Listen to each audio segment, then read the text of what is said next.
state of Alabama. A lot of people expected for an SEC 1-2 to maybe be a Kentucky. What have you seen so far about both teams in this matchup tomorrow? Yeah, it's well, it's just so much louder than I thought it was going to be. It's really special, actually. I think just kind of shows a shift and shows the parity in basketball and shows the dominance of SEC basketball, especially, and the investment that the SEC has put into basketball. I mean, when you think about this matchup, I grew up in Georgia, and even living in Georgia, we always watched Alabama-Auburn football. We always watched the Auburn Bowl. We always watched the Iron Bowl. We always watched that matchup on the field.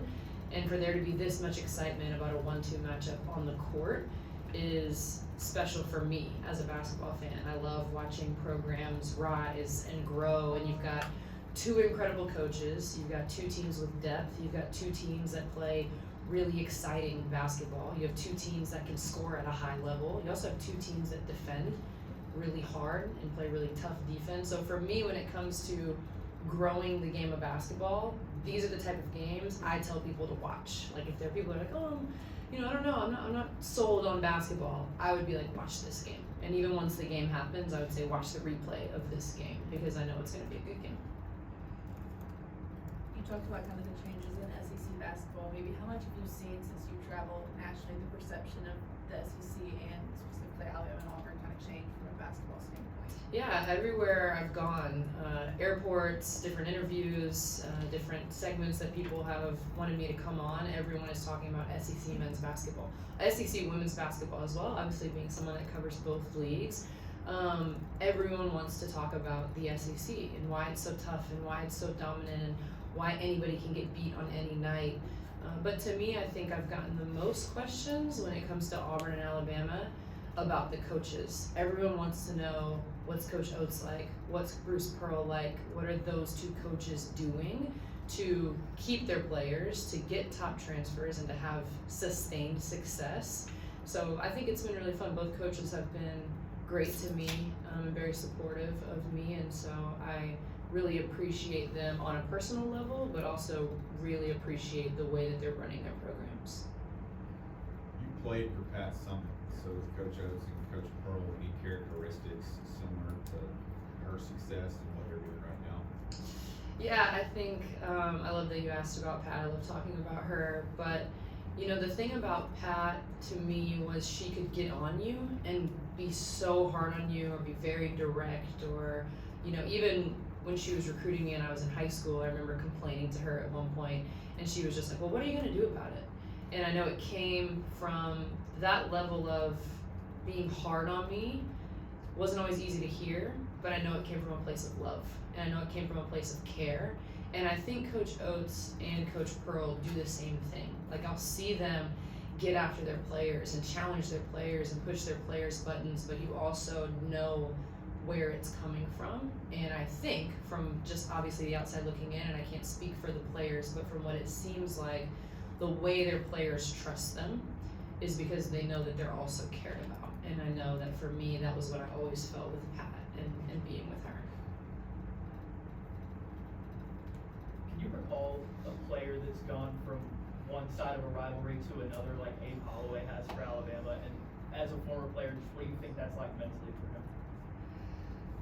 Can I recall?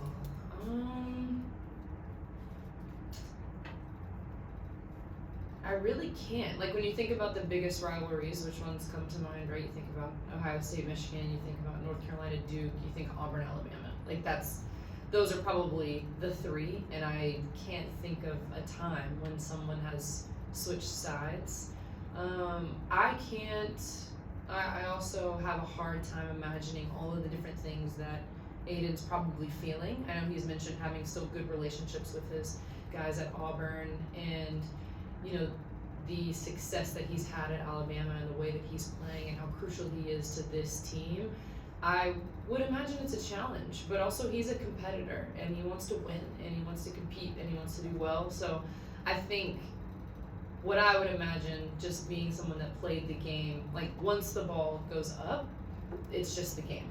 It's the game, and whoever's across from him might be his guy from the school he was at, but he's still just trying to win the game and do whatever it takes to win. And I know for me, once you have a game plan in mind, the figures in front of you don't matter as much as far as who they are as a person. Like, what's their jersey number, what's the scout on that person's jersey number, and you only have to stick to that.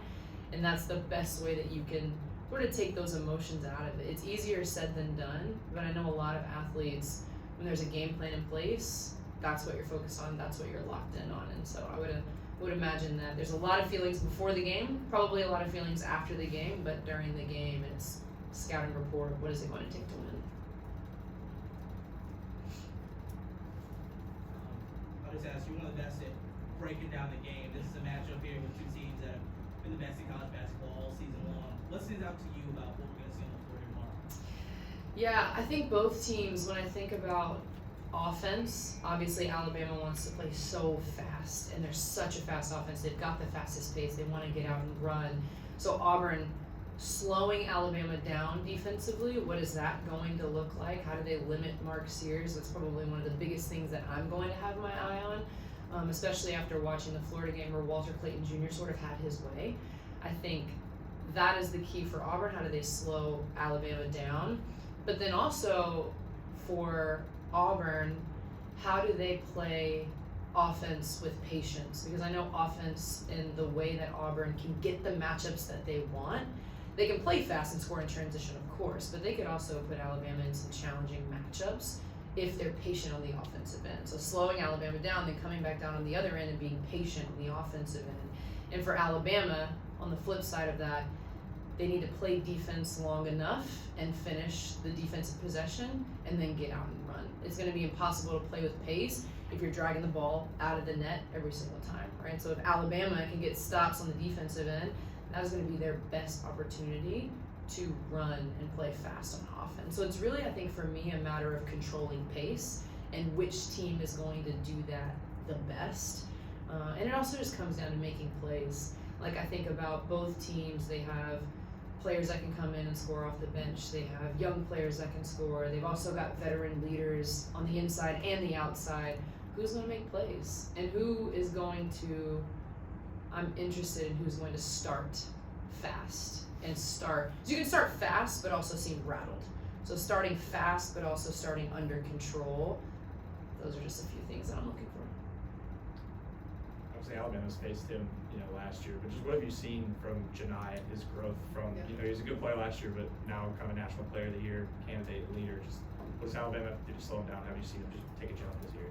Yeah, Janai is so tough, right? He can score on the inside, he can score on the outside. To me, he's become a little bit more of a playmaker in the way he puts the ball on the floor and can do things and create different ways with the ball in his hands.